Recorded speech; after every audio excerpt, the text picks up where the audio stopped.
तो नमस्कार दोस्तों, स्वागत है आपका मेरे चैनल डिवोशनल ज्ञान में। तो आज हम जानेंगे उड़ीसा की रथ यात्रा के बारे में कि वह रथ यात्रा क्यों निकलती है, कब निकलती है, कौन से भगवान से संबंधित है, वहाँ पर कौन से भगवान विराजमान हैं और वह वहाँ विराजमान कैसे हुए, इसके पीछे की पूरी कहानी आपको बताएंगे।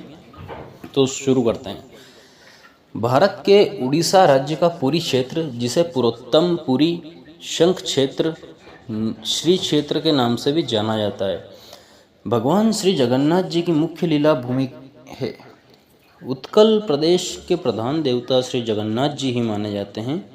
यहाँ के वैष्णव धर्म की मान्यता है कि राधा और श्री कृष्ण की युगल मूर्तियों के प्रतीक स्वयं श्री जगन्नाथ जी हैं। इसी प्रतीक के रूप श्री जगन्नाथ जी से संपूर्ण जगत का उद्गम हुआ है। श्री जगन्नाथ जी की पूर्ण पराप्त भगवान है और श्री कृष्ण उनकी कला का एक रूप है। ऐसी मान्यता श्री चैतन्य महाप्रभु के शिष्य पंच सखाओं की है। भगवान श्री जगन्नाथ जी की रथ यात्रा आषाढ़ शुक्ल द्वितीय को जगन्नाथपुरी में आरंभ होती है। यह रथ यात्रा पुरी का प्रधान पर्व भी है। इसमें भाग लेने के लिए, इसके संदर्भ दर्शन लाभ के लिए हजारों लाखों की संख्या में बाल, वृद्ध, युवा, नारी देश के सुदूर प्रांतों से आते हैं, दूर दूर से आते हैं। और पिछले साल हमने जब 2022 में यह रथ यात्रा निकली थी, तब हमने देखा था इसमें कि वहाँ बहुत तेज बारिश हो रही थी, लेकिन पूरे क्षेत्र में बारिश हो रही थी। लेकिन जहाँ भगवान जगन्नाथ की रथ यात्रा का रथ रुका हुआ था, जहाँ से वो निकल रहा था, आसपास के क्षेत्र में बारिश हो रही थी, लेकिन वहाँ एक बूंद भी पानी नहीं गिरा। तो यह भी एक भगवान का साक्षात चमत्कार था वहाँ। और इसकी शुरुआत कैसे हुई थी? कहते हैं कि प्रद्युम्न नाम का एक राजा था जो सपरिवार नीलांचल सागर उड़ीसा के पास रहते थे।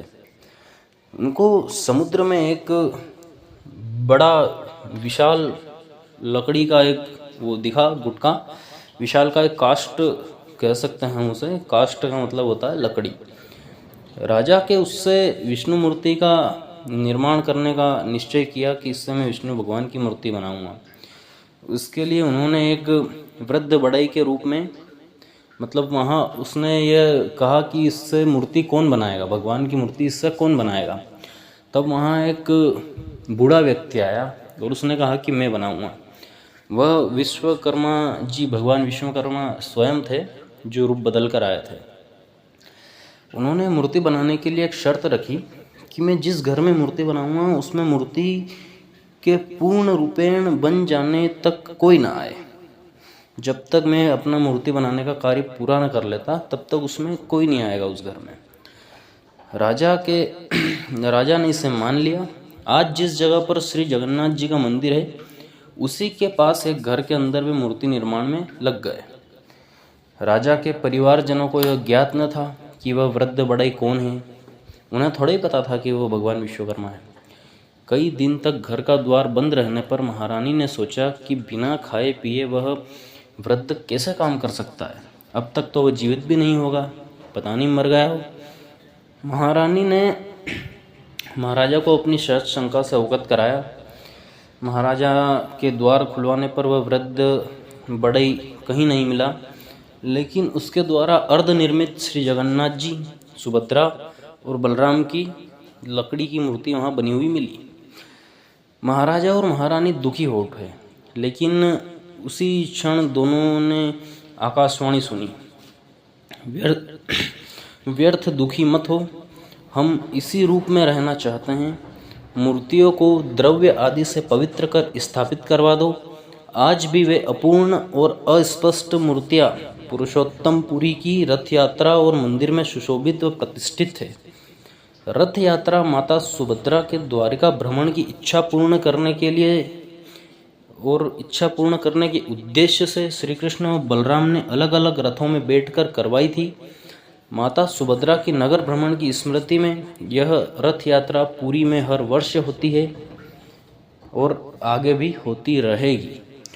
इसी मंदिर से जुड़ा है एक और रहस्य। वह मैं अगर आपको उसके बारे में जानना है तो आप कमेंट करके बताइए, मैं उस पर पूरा संक्षिप्त में वीडियो बना दूंगा। उस मूर्ति के अंदर एक दिव्य पदार्थ रखा जाता है जिसे भगवान श्री कृष्ण का दिल कहा जाता है। उसके बारे में जानकारी दूंगा मैं। अगर आपको जानना हो तो आप कमेंट में ज़रूर बताओ।